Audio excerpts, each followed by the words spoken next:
നിങ്ങൾ ഇതിൻ്റെ ഒരു കോപ്പി എല്ലാവരും കയ്യിൽ വെച്ചോളണം. കാരണം സമയം കിട്ടുമ്പോൾ പ്രിപ്പറേഷൻ നടത്തുമ്പോൾ ഏതെല്ലാം ഏരിയ ഇതിനകത്ത് ചേർത്തിരിക്കുന്നു എന്നുകൂടി നമ്മൾ അറിയണം. ഇതിൽ വലിയ ഒരു ടോപ്പിക് കൊടുക്കുന്നത് ചാപ്റ്റർ നമ്പർ 3 എന്ന് പറഞ്ഞാൽ അത് ഒരിക്കലും തീരാൻ പറ്റാത്ത ഒരു വസ്തുതയാണ്. Constitutional authorities. ഇന്ത്യയിൽ ആരെല്ലാം constitutional authority? President, vice president, prime minister, other minister, parliament, supreme court, ഇതിൻ്റെ സ്റ്റേറ്റിലുള്ള governor, state legislature, state judiciary, ഇതിൻ്റെ ഓഫീസ് ഓഫ് ദ കലക്ടർ, ഇതെല്ലാം കോൺസ്റ്റിറ്റ്യൂഷണൽ ബോഡീസാണ്, കോൺസ്റ്റിറ്റ്യൂഷണൽ അതോറിറ്റീസാണ്. അപ്പോൾ അവരെക്കുറിച്ച് അവരുടെ പവേഴ്സ്, ഫങ്ഷൻസ്, അതിൻ്റെ റെസ്പോൺസിബിലിറ്റീസ്, അതൊരു ക്വസ്റ്റ്യൻ ആയിട്ട് ഇവിടെ വന്നിട്ടുണ്ട്. Right. Now next point 243 ZD district planning committee. Note ചെയ്തോളണം, district collector is the ex officio chairman. ആരാണോ കലക്ടർ അദ്ദേഹമായിരിക്കും ചെയർമാൻ. അതിൽ മെമ്പേഴ്സ് ആരെന്ന് ചോദിച്ചാൽ പഞ്ചായത്ത് പ്രസിഡൻസ്, മുനിസിപ്പൽ ചെയർമാന്, കോർപ്പറേഷൻ മേയേഴ്സ്, അതിൻ്റെ ലോക്കൽ MLA, MP മാർ, they can also be included as members of the district planning committee. ഇപ്പോൾ Indian planning ഇപ്പോൾ ഇല്ല, ഞാൻ പറഞ്ഞു. പ്ലാനിങ് ഇല്ലെങ്കിലും ഇവിടെ പറയുന്നത്, ഇന്ന് നടപ്പാക്കുന്ന വെറൈറ്റിയെ പറയുന്നത് planning coming from the local level. ഇപ്പോൾ ട്രിവാൻഡ്രം ഡിസ്ട്രിക്റ്റിൽ ഡെവലപ്മെൻറ്റ് വരുത്തി തീർക്കാൻ every panchayat is given option to prepare its own plan for its own development by utilizing the available resources there. മലയങ്കൽ പഞ്ചായത്തിൻ്റെ ഡെവലപ്മെൻറ്റിന് അവിടുത്തെ ഹ്യൂമൻ റിസോഴ്സസ്, അവിടുത്തെ മെറ്റീരിയൽ റിസോഴ്സസ് എന്തെല്ലാം ഉണ്ടെന്ന് analyse ചെയ്തിട്ട് ആ മലയങ്കൽ പഞ്ചായത്ത് തന്നെ ഒരു പ്ലാൻ തയ്യാറാക്കണം. Grass root planning. അതിന് ഡിസ്ട്രിക്ട് പ്ലാനിംഗ് കമ്മിറ്റിയിൽ ചർച്ച ചെയ്യണം, അവിടെ പാസ്സാക്കണം. കേരള സർക്കാരിൻ്റെ ഡിസ്ട്രിക്ട് പ്ലാനിംഗ് ഡിപ്പാർട്ട്മെൻറ്റ് അംഗീകരിക്കണം. എന്നിട്ട് അത് നടപ്പാക്കാനുള്ള ചുമതല ആ പർട്ടിക്കുലർ പഞ്ചായത്തിനെ ഏൽപ്പിക്കുക. പറ്റുന്ന സഹായമെല്ലാം ഗവൺമെൻറ് നൽകുക. ഇതാണ് ഇപ്പോൾ ഇന്ന് ഇന്ത്യയിൽ നടന്നുകൊണ്ടിരിക്കുന്നത്. അതിനാണ് ഡിസ്ട്രിക്ട് പ്ലാനിംഗ് കമ്മിറ്റി വളരെ പ്രാധാന്യം. ഒരിക്കൽ ചോദിച്ചാണ്, അതിൻ്റെ പ്രൊവിഷൻ തന്നെ ചോദിച്ചിട്ടുണ്ട്. 243 ZD, 243 ZE metro planning. Metro planning എന്ന് പറഞ്ഞാൽ വലിയ സിറ്റീസിൽ, ഡൽഹിയിൽ, കൽക്കട്ടയിൽ, ചെന്നൈയിലെല്ലാം നടപ്പാക്കുന്ന പ്ലാനിങ് പ്രോജക്ട്സ്, പ്രോഗ്രാംസ്, അത് സെപ്പറേറ്റ് ആയിട്ട്, അത് നഗരപാലിക ആക്ടിൽ മാത്രം പറയുന്ന. 243 ZF continuation of the existing laws. മുനിസിപ്പാലിറ്റിയുടെ നിയമങ്ങളെല്ലാം തുടർന്ന് നടപ്പാക്കാനുള്ള പ്രൊവിഷൻ. അതിൻ്റെ finally 243 ZG bar to the courts not to interfere in the election matters of the municipalities, municipal corporations. മുനിസിപ്പാലിറ്റിയിൽ നടക്കുന്ന ഇലക്ഷൻ കേസസ് ഒന്നും കോടതിക്ക് പോകാൻ പറ്റില്ല. കോടതിക്ക് അതിനുള്ള അധികാരം കൊടുത്തിട്ടില്ല. either the election commission or the officer appointed by the assembly.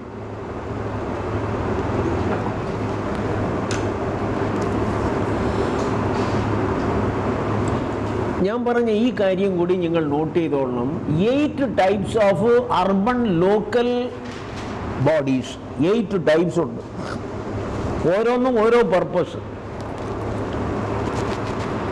Municipality, town ഏരിയയിൽ municipality. What is the difference between village and town? സാധാരണമായിട്ട് ഇവിടെ കൊടുക്കുന്ന ഡെഫിനിഷൻ എന്താണ്? Population, correct.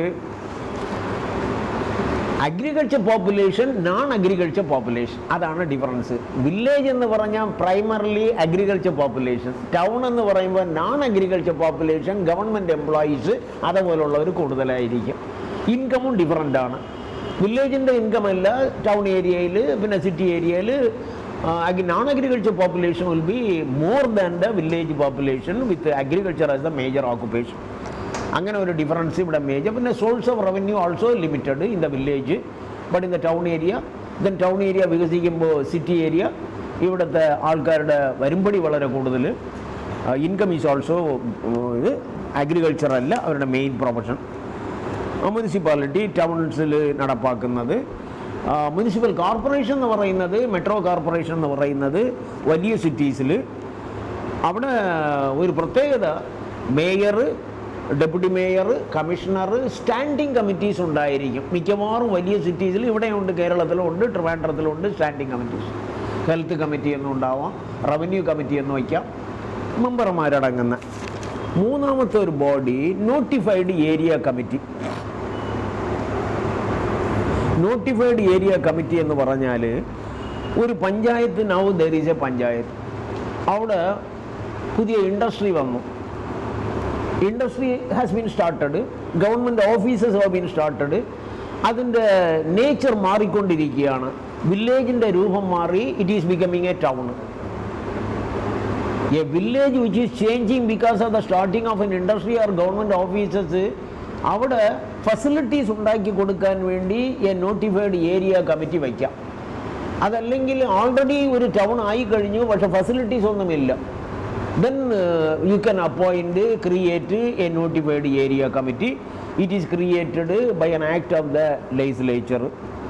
Then town ഏരിയയിൽ വരുന്ന ടൗൺ ഏരിയ കമ്മിറ്റി, അത് ഇതുപോലെ തന്നെ ഒരു ടൗൺ ഏരിയയിൽ facilities of drainage, drinking water, ഇത് മാത്രം നൽകാൻ വേണ്ടി പ്രവർത്തിക്കുന്ന ഒരു സംവിധാനം.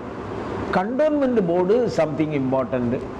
കണ്ടോൺമെൻറ്റ് ബോർഡ് 1-2 പ്രാവശ്യം പരീക്ഷയ്ക്ക് ചോദിച്ചിട്ടുണ്ട്.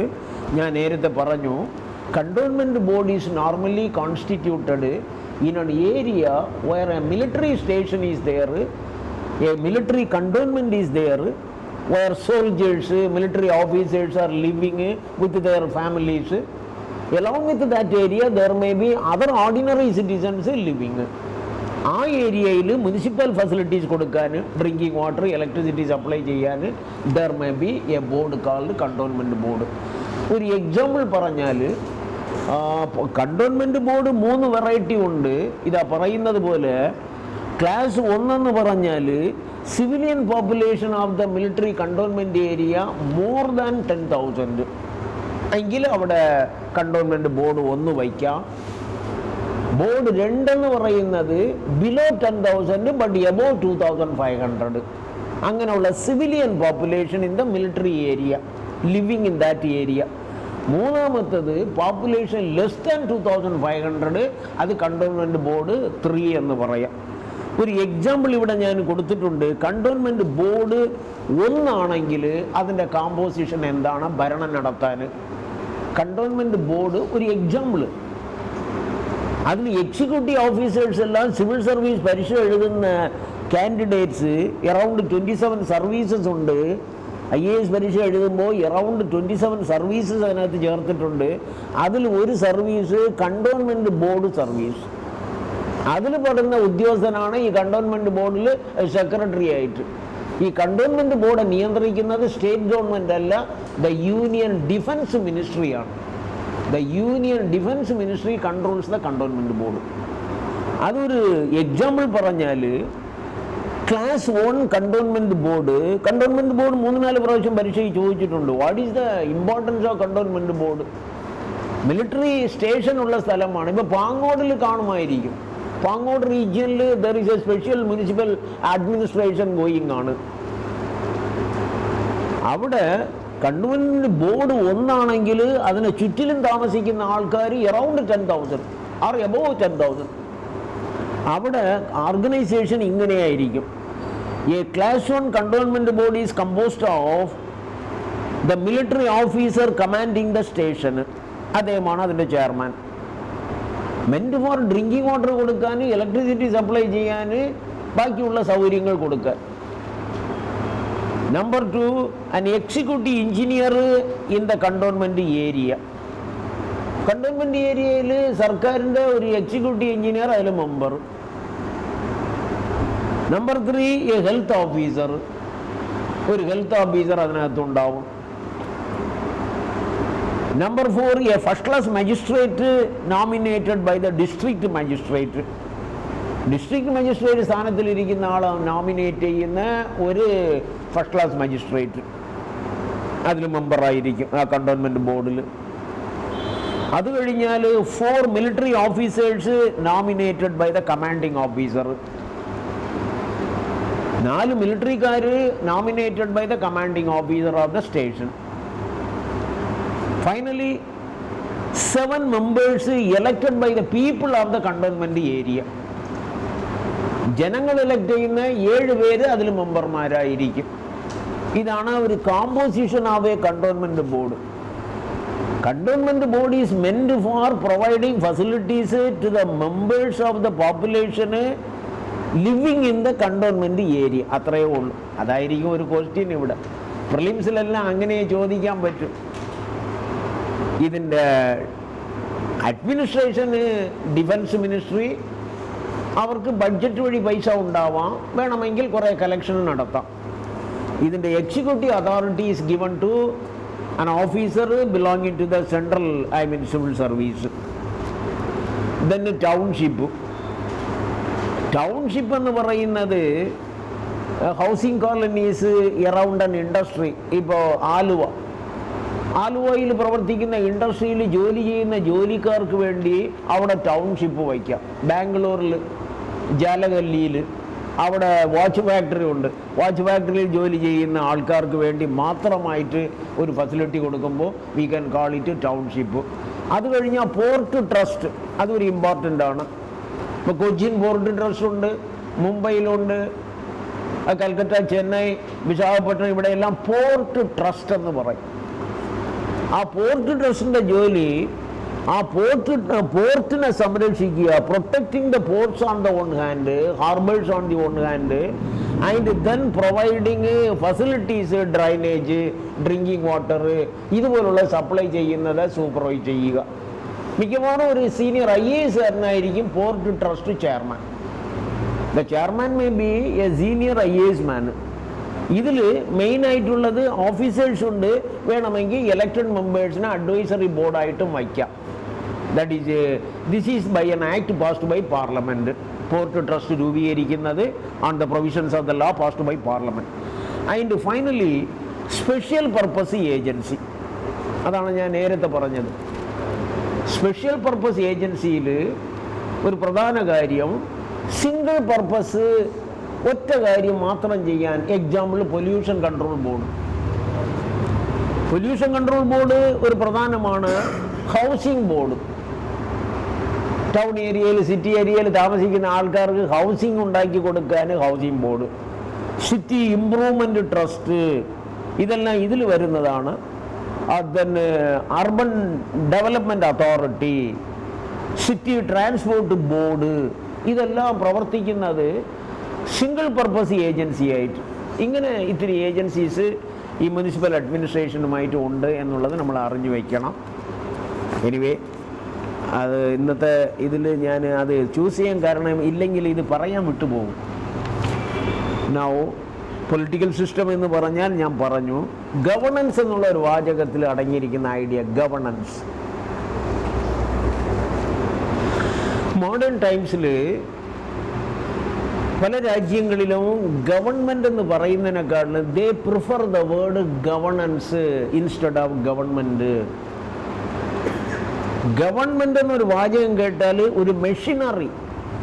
Government means the machinery to formulate, to express and realise the laws and policies. നിയമം നിർമ്മിക്കുക, നിയമം നടപ്പാക്കുക, നിയമലംഘനം ശിക്ഷിക്കുക. ഇങ്ങനെ പറഞ്ഞാൽ ഗവൺമെൻറ്റായി. അത് പോരാ എന്ന് കണ്ടതുകൊണ്ട് പുതിയ ഒരു കോൺസെപ്റ്റായിട്ട് വന്നിരിക്കുന്ന ഗവർണൻസിൽ അടങ്ങിയിരിക്കുന്ന അടിസ്ഥാന idea, government cannot function alone. Civil service പരീക്ഷയ്ക്ക് ഒരു ക്വസ്റ്റ്യൻ ചോദിച്ചു, the district collector is not alone. 200 വാക്കിൽ എഴുതാൻ. മെയിൻസിൽ the district collector is not alone. District collector ഒറ്റയാൻ അല്ല. 200 വാക്കിൽ കമന്റ് ചെയ്യാൻ എന്തെഴുതും? ഡിസ്ട്രിക്ട് കളക്ടറെ സഹായിക്കാൻ ഒരു ഓഫീസുണ്ട്, collectorate. Many officers are there to assist the collector to carry out his orders, to provide advice. Deputy collector, tahsildar, village officer, അതുപോലെ revenue officials ധാരാളം പേര്. എക്സാമിനേഷനിൽ ആ ക്വസ്റ്റ്യൻ ചോദിച്ചതിൻ്റെ ഉദ്ദേശം ഈ പോയിന്റ് മാത്രം പറയാൻ അല്ല. ഡിസ്ട്രിക്ട് പ്ലാനിംഗ് കമ്മിറ്റിയിൽ കലക്ടറെ സഹായിക്കാൻ പഞ്ചായത്ത് പ്രസിഡന്റുമാർ, മുനിസിപ്പൽ പ്രസിഡന്റ്, ഇവന്മാർ എല്ലാവരും ഇവരെല്ലാം ഉണ്ട്. ധാരാളം ഉദ്യോഗസ്ഥന്മാരും ഉണ്ട്. ഡിസ്ട്രിക്ട് കലക്ടർ പറയുമ്പോൾ ഹീസ് എ ജനറലിസ്റ്റ്. എഗെയിൻ പരീക്ഷയ്ക്ക് ചോദിക്കുന്ന ക്വസ്റ്റ്യൻ ഞാൻ പറയുക. Examine the statement that the district collector is a generalist. അദ്ദേഹത്തിന് സഹായിക്കുന്ന ഉദ്യോഗസ്ഥമാണ് district planning officer, district medical officer, district education officer, district forest officer, district veterinary officer, ഇങ്ങനെ ധാരാളം പേര്. അവരുടെ പ്രവർത്തനത്തിനെ സൂപ്പർവൈസ് ചെയ്യാനുള്ള അധികാരം കൂടി ഡിസ്ട്രിക്ട് കലക്ടറിന് ഉണ്ട്. ഡിസ്ട്രിക്ട് കലക്ടറുടെ പ്രവർത്തനത്തിന് സഹായിക്കുന്ന ജോലിയാണ് ഇവരെല്ലാം ചെയ്യേണ്ടത്. അപ്പോൾ അവരെയും കൂടെ പറഞ്ഞു കഴിഞ്ഞാൽ ഈ ക്വസ്റ്റ്യൻ ആൻസർ ആയോ എന്ന് ചോദിച്ചാൽ ഇല്ല. District collector is not alone എന്ന് ചോദിച്ച ക്വസ്റ്റ്യൻ്റെ ഉത്തരം പറയുമ്പോൾ അദ്ദേഹത്തിൻ്റെ ഓഫീസിനെ കുറിച്ച് വിശദീകരിക്കണം. അദ്ദേഹത്തിൻ്റെ സഹായിക്കാനുള്ള വേറെ സ്പെഷ്യലിസ്റ്റ് എന്ന് പറയുന്ന മെഡിക്കൽ ഓഫീസർ, ഇവരെയെല്ലാം പറയണം. അതോടുകൂടി പഞ്ചായത്ത് പ്രസിഡന്റുമാരെല്ലാം പ്രവർത്തിക്കുന്ന ഡിസ്ട്രിക്ട് പ്ലാനിംഗ് കമ്മിറ്റിയെക്കുറിച്ച് പറയണം. അതെല്ലാം പറഞ്ഞാലും പോരാ. ദ നോൺ ഗവൺമെന്റൽ ഓർഗനൈസേഷൻ കുടുംബശ്രീയെ കുറിച്ച് പറയണം. Kudumbashree is a non governmental organisation, NGO. Dalit organisation is an NGO. Anganwadi balwadis NGO. എന്ന് പറഞ്ഞാൽ അവരുടെ സർവീസസും കൂടെ വാങ്ങാതെ ഡിസ്ട്രിക്ട് കലക്ടറിന് പ്രവർത്തനം ഇല്ല. ട്രിവാൻഡ്രം ഡിസ്ട്രിക്റ്റിൽ the district collector is the ex officio chairman of more than 200 non governmental organisations. Ex officio chairman. Collector ആരാണ്? അദ്ദേഹം തന്നെ അതിൻ്റെ ചെയർമാൻ. അപ്പോൾ ഗവർണൻസ് എന്നുള്ള വാചകം ഇപ്പോൾ വളരെ പോപ്പുലറാണ്. അതിൽ ഉദ്ഭവിക്കുന്ന idea governance means collective problem solving. Collective problem solving. Instead of the government working alone, it takes the help of non governmental agencies while implementing programmes. Programmes implement ചെയ്യുമ്പോൾ സർക്കാർ ഒറ്റയ്ക്ക് പ്രവർത്തിച്ചിട്ട് ഗോൾ എത്തുകയില്ല. മിക്കവാറും പ്രോഗ്രാംസ് എല്ലാം ഫെയിലിയേഴ്സ് ഗവൺമെന്റ് ഒറ്റയ്ക്ക് പ്രവർത്തിച്ചാൽ. അതുകൊണ്ടാണ് ഇവരെയെല്ലാം associate ചെയ്യണം. ഇന്ത്യയിൽ ഇപ്പോൾ നടപ്പാക്കിക്കൊണ്ടിരിക്കുന്ന ഭരണത്തിൻ്റെ പേരെന്താണ്? What is the name of the administration going on now in India? Development administration.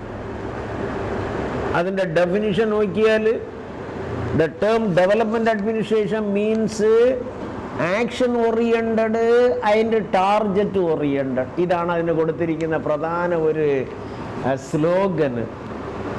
Action oriented, target oriented. വെറുതെ അങ്ങ് പ്രവർത്തിച്ചിട്ട് കാര്യമില്ല ഉദ്യോഗസ്ഥന്മാർ. Whether you are charged with activities then reaching the goal, അത് ഉറപ്പാക്കണം. അതിനു വേണ്ടിയാണ് ഇപ്പോൾ വന്നിരിക്കുന്ന പ്രയോഗം. ഇങ്ങനെ ഒരു പ്രയോഗം ഇന്ത്യയിൽ അപ്ലൈ ചെയ്യുന്നത് 1955 ശേഷം. 1955